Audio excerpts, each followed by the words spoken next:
Olá, meu nome é Jefferson Hilário, sou pastor auxiliar da Igreja Bíblica Evangélica Calém. Algum tempo atrás eu gravei um vídeo falando sobre a jovem Esther e como ela foi escolhida para ocupar o lugar da rainha Vasti. Este relato está no capítulo 2 do livro que leva o seu nome.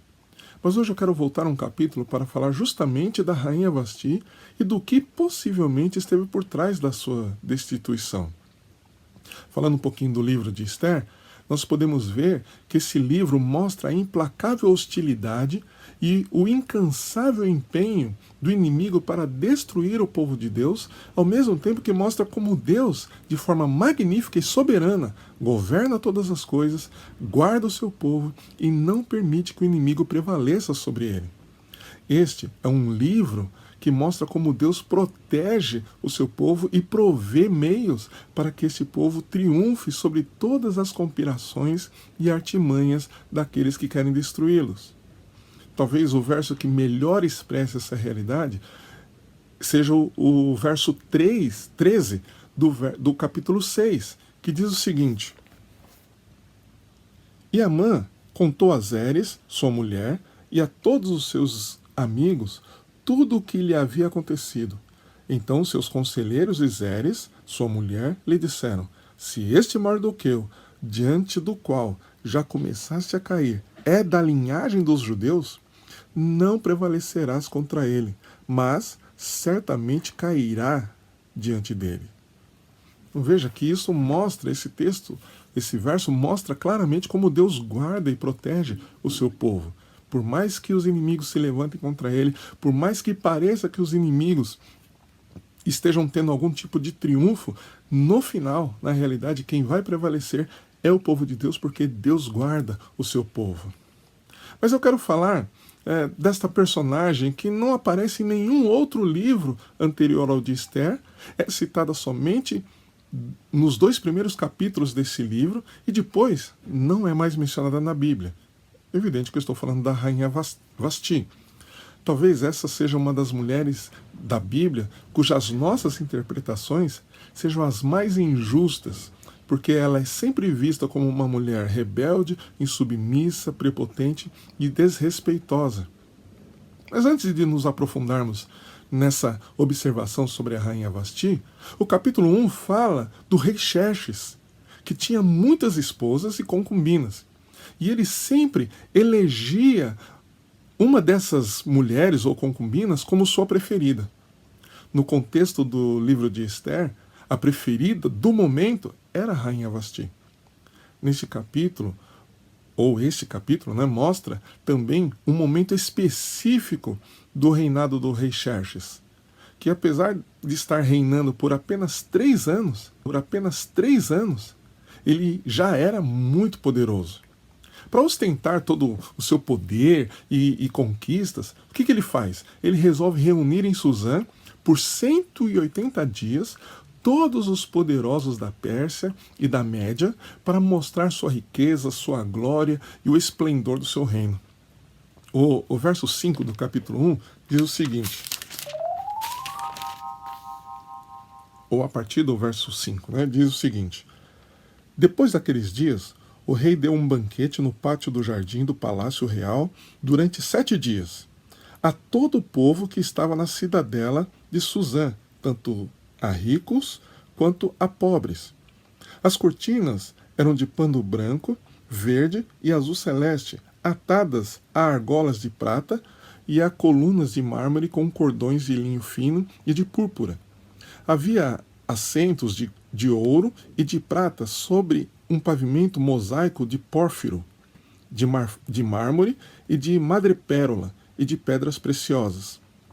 O vinho real era servido fartamente em diferentes taças de ouro, de acordo com a generosidade do rei. E cada um bebia o quanto desejava, pois o rei tinha ordenado a todos os mordomos do palácio que servissem à vontade. Então veja, todo o povo, incluindo os ricos e pobres, estavam incluídos nesse grande banquete. Foi algo realmente inimaginável. Você pode pensar que todos os ricos de 127 províncias e os pobres reunidos ali em Suzã poderosos, comendo da melhor bebida, com talheres finos de prata, bebendo o melhor vinho em taças de ouro, se sentando nas mais luxuosas cadeiras, e tudo isso sem que houvesse qualquer distinção entre eles. Só esse finalzinho aqui do verso 8, né, que diz que todos poderiam, né, beber à vontade, quanto eles desejavam, pois o rei tinha ordenado a todos os mordomos para que o servissem à vontade, já é uma outra reflexão, já dá uma grande mensagem aqui. Mas não é disso que eu estou falando e que eu quero falar nesse vídeo. Na verdade, o que eu quero colocar aqui é a ostentação do rei Xerxes. Esta, na verdade, foi uma grande ostentação, de fato. Todos os presentes ali talvez nunca tinham visto algo parecido com aquilo. Agora, paralelamente a essa festa que o rei Xerxes está promovendo para todo o povo, a rainha Vasti também promove uma festa, só que só para as mulheres. Isto não significa propriamente dito que havia alguma proibição para as mulheres participarem. Penso eu que, na verdade, elas não queriam a intromissão dos homens bêbados em suas diversões e animadas conversas, talvez sobre os próprios, né? Mas Xerxes ainda não tinha chegado ao ápice da ostentação. Apesar de mostrar todo o seu reino, apesar de dar comida, vinho para todas as pessoas ali presentes, ele não havia chegado ao ápice da sua ostentação. Após 7 dias comendo e bebendo, ele manda chamar a própria rainha Vasti, para que possa então ostentar a beleza da sua esposa preferida do momento, para que todos pudessem apreciar e até cobiçar a rainha Vasti. Nisso nós podemos perceber, a partir daqui, um pouco da personalidade e das características da rainha Vasti. A Bíblia não fala quase nada a respeito dela, mas é possível especular com certa segurança um pouco de como ela era. Podemos dizer com certa certeza que ela era uma mulher muito formosa, cuidava muito bem dela e de tudo que estava sob o seu comando.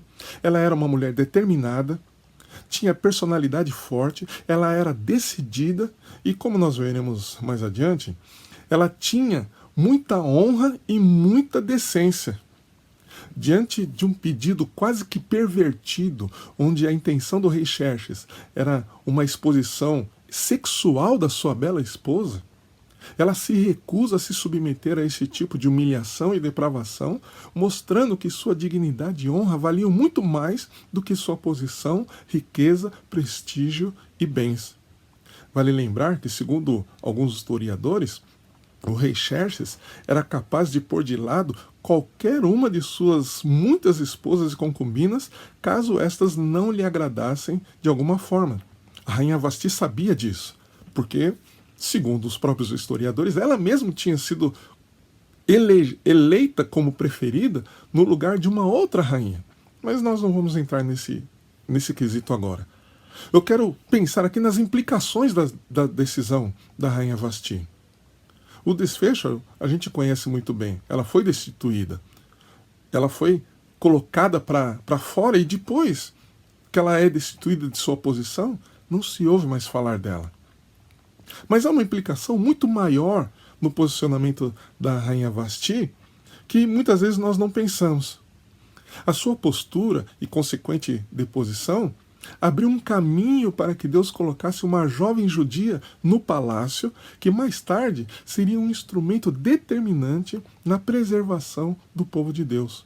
Vasti não negociou sua honra, saiu de cena e Deus coloca uma órfã, dirigida pelo Espírito de Deus, para ocupar o seu lugar com o único propósito de salvar o seu povo. Esther não foi lá como um prêmio, ela foi colocada lá como rainha no lugar da rainha Vasti para a preservação do povo de Deus. Você pode ler o capítulo ou o livro todo de Esther, que você vai ver isso. Deus protegendo, guardando o seu povo através da vida dela, através da vida do seu tio também. A atitude corajosa e de renúncia da rainha Vasti, em não se rebaixar e não rebaixar sua dignidade, foi uma atitude de sacrifício, inclusive. Por quê? A essência do sacrifício é a substituição de uma vida por outra. Vasti sacrificou sua posição e esse sacrifício serviu posteriormente para salvar uma grande multidão. Vasti não foi destituída da sua posição por sua arrogância ou rebeldia, mas sim por preservar a sua dignidade e a sua honra. E, para concluir, eu quero refletir aqui no seguinte: o que nós estamos dispostos a perder para preservarmos a dignidade, a honra, a santidade e a pureza que recebemos pela graça de Deus? Não há como sabermos como Deus usará a nossa posição, mas, certamente, se nos mantivermos em santidade e pureza, o resultado será honras e glórias ao nome do Senhor. Essa deve ser a nossa maior motivação, honrar e glorificar ao Senhor, ainda que percamos posições, prestígio, reconhecimento e ainda que saiamos de cena, que Ele seja glorificado e a sua vontade seja estabelecida. Que possamos ter a rainha Vasti como um exemplo de posicionamento, um exemplo para mantermos a honra, a dignidade, de preservarmos a santidade diante de um mundo perverso, diante de um mundo que quer que sejamos como eles, de um mundo que apela para as questões sexuais, um mundo que apela para a imoralidade. Que nós possamos preservar a nossa posição como homens e mulheres que foram santificados, justificados, alcançados pela graça de Deus. Que Deus abençoe sua vida e que te edifique através desta reflexão. É em nome de Jesus que eu trago essa palavra para você. E que você realmente possa ser levantado e que você possa se manter na posição que Deus te colocou. Ainda que você perca amigos, ainda que você perca posição, ainda que você perca prestígio diante dos homens. Que Deus possa olhar para você e dizer: este é meu filho, esta é minha filha amada, em quem eu tenho muito prazer. Amém? Deus te abençoe. Um grande abraço.